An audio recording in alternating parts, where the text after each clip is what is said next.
Assalamualaikum warahmatullahi wabarakatuh. Bagaimana kabarnya anak-anak Ustadz hari ini? Alhamdulillah, luar biasa. Tetap semangat. Allahu Akbar, Allahu Akbar, Allahu Akbar. Yes, As-Sanabil bersama Al-Quran. Tahfiz, mudah, indah, berkah.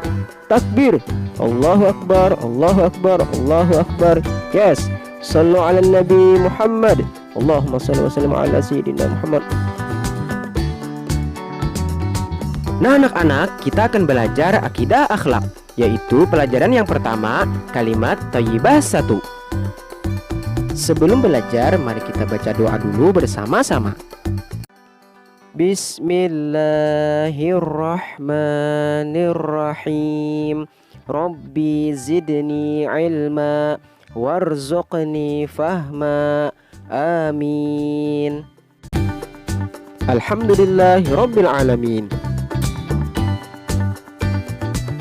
Kalimat thayyibah 1.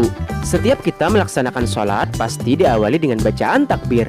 Bacaan takbir adalah Allahu Akbar, artinya Allah Maha Besar. Takbir yang dibaca pada awal sholat disebut takbiratul ihram. Ketika lisan kita membaca takbir, hati kita berniat melaksanakan sholat. Karena rukun sholat yang pertama adalah niat bersamaan dengan takbiratul ihram. Dalam sholat berjamaah seperti tampak pada gambar ini, imam terlebih dahulu membaca takbir kemudian diikuti oleh makmum. Jadi makmum tidak boleh mendahului imam. Dengan membaca takbir, kita merasa kecil di hadapan Allah Subhanahu wa Ta'ala. Sedangkan Allah Subhanahu wa Ta'ala sebagai zat yang wajib kita sembah adalah zat yang maha besar. Sudah menjadi kewajiban setiap muslim untuk selalu mensyukuri nikmat Allah. Kita tidak dapat menghitung berapa banyak nikmat yang telah kita terima. Karena kebesaran Allah jualah sehingga kita dapat merasakannya. Oleh sebab itu, kita harus membiasakan diri membasahi lidah kita dengan ucapan Alhamdulillah dan Allahu Akbar sebagai bentuk rasa syukur kita melalui lisan. Apa makna dari dua kalimat tersebut? A. Alhamdulillah. Setiap muslim harus mensyukuri nikmat yang dianugerahkan oleh Allah Subhanahu wa Ta'ala. Sebagai bentuk kesyukuran itu, setiap muslim sebaiknya mengucapkan Alhamdulillah. Jika kita bersyukur, Allah Subhanahu wa Ta'ala akan menambah pemberiannya. Sebaliknya, jika kita kufur, Allah Subhanahu wa Ta'ala akan memberikan siksa yang sangat pedih. Hal itu difirmankan Allah Subhanahu wa Ta'ala dalam ayat berikut. La in syakartum la azidannakum wa la in kafartum inna azabi lasyadid. Artinya, sesungguhnya jika kamu bersyukur, niscaya aku akan menambah nikmat kepadamu. Tetapi jika kamu mengingkari nikmatku, maka pasti azabku sangat berat. Yang pertama, arti kalimat Alhamdulillah. Arti kata Alhamdulillah adalah segala puji bagi Allah. Ucapan Alhamdulillah disebut juga kalimat tahmid.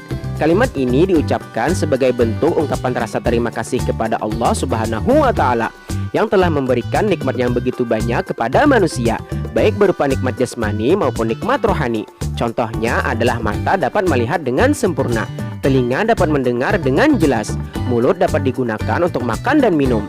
Nikmat rohani adalah kita masih diberi kesempatan oleh Allah untuk beribadah, berbakti kepada kedua orang tua, dan melaksanakan amal kebaikan lainnya.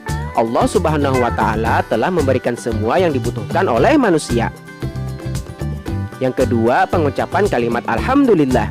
Kalimat Alhamdulillah diucapkan pada saat A. Mendapatkan rezeki dari Allah Subhanahu wa Ta'ala, B. Mengerjakan sholat, C. Berzikir, dan D. Selesai mengerjakan suatu pekerjaan. Yang ketiga, hikmah mengucapkan kalimat Alhamdulillah.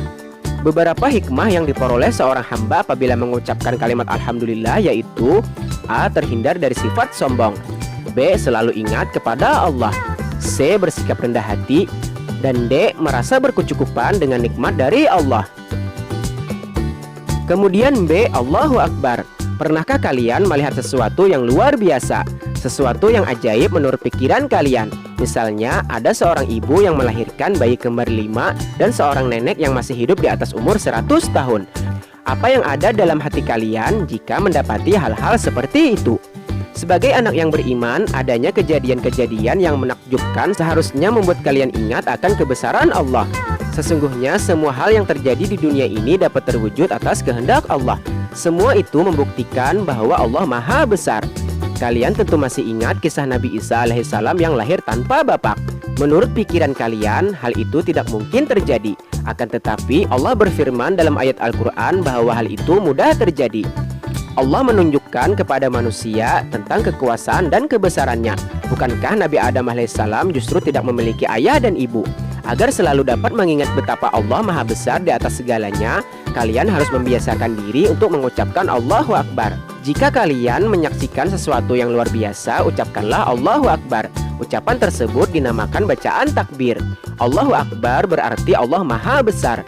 Dengan demikian hanya Allah yang maha besar. Allah sanggup menjadikan segala hal yang tidak mungkin menurut kalian menjadi mungkin. Bagi Allah sangatlah mudah menjadikan hal tersebut. Allah berfirman dalam surah Yasin ayat 82. Innama amruhu idza arada syai'an ay yaqula lahu kun fayakun. Artinya, sesungguhnya urusannya apabila dia menghendaki sesuatu, dia hanya berkata kepadanya, jadilah, maka jadilah sesuatu itu. Jika ada yang bertanya seberapa besar ukuran zat Allah, jawabannya adalah tidak ada satu makhluk pun yang dapat menjangkaunya. Manusia dengan akalnya yang terbatas tidak akan mampu menjangkau wujud kebesaran Allah. Wujud kebesaran Allah tidak dapat dibandingkan dengan apapun. Lebih dari cukup jika kita melihat penciptaan alam semesta dan seisinya sebagai bukti kemahabesaran Allah. Yang pertama, arti kalimat Allahu Akbar. Arti kalimat Allahu Akbar adalah Allah Maha Besar. Ucapan Allahu Akbar disebut juga kalimat takbir. Kalimat ini diucapkan sebagai bentuk ungkapan pengagungan kepada Allah Subhanahu wa Ta'ala, bentuk penghambaan diri dan perasaan tunduk kepada Allah Subhanahu wa Ta'ala. Kalimat thayyibah Allahu Akbar juga sering diteriakkan oleh orang-orang yang sedang berjuang menegakkan agama Allah. Misalnya para pahlawan yang dahulu melawan penjajah Belanda.